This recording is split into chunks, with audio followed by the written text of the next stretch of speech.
The Great Salt Lake, or America's Dead Sea, has reached alarmingly low levels. Utah Senator Mitt Romney tweeted that he is collaborating with federal and state officials to pour resources into the lake. The lake has shrunk considerably over the years. This lake has a rich and significant history, but it used to be called something else. Lake Bonneville.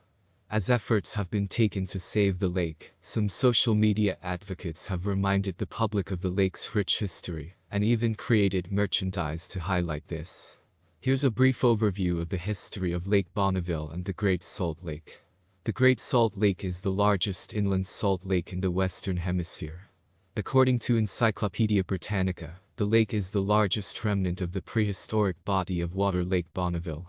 Other remnants of Lake Bonneville include Bear Lake and Utah Lake, as well as Sevier Lake and the Great Salt Lake Desert.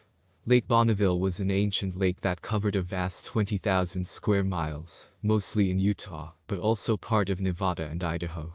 Formed in the Pleistocene epoch, mineral salts became trapped in this body of water, because evaporation was the only way that water could escape. According to geology.utah.gov, what was once the lake's islands are now many of the mountain ranges found in western Utah. The water came from rivers, streams, melting glaciers and rain. Fish populated this prehistoric lake, but buffalo, bighorn sheep, musk oxen and mammoths came up to the shores. This lake was thriving until it had a catastrophic flood. The Utah Geological Survey experts said that approximately 16,800 years ago, the lake rose to a high elevation that caused a massive flood.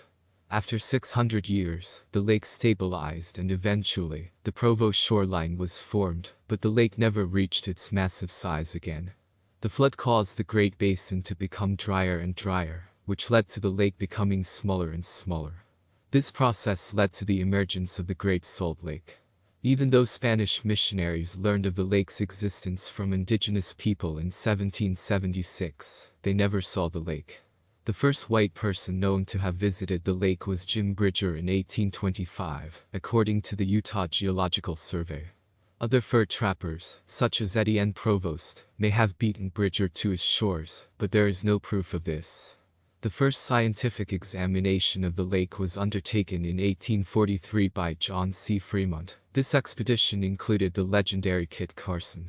According to Wasatch Magazine, indigenous people have lived around the lake since the Archaic period.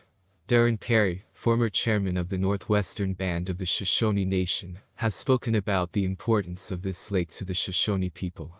The shrinking of the lake has led to Utah facing an environmental nuclear bomb, as the New York Times put it. The Great Salt Lake is an iconic part of Utah, but resources are needed to save the lake. The Deseret News reported, the Great Salt Lake Recovery Act passed in the U.S. Senate and would provide $10 million in funding to study the Great Salt Lake's problems. More Saline Lakes in the Great Basin bill passed the House.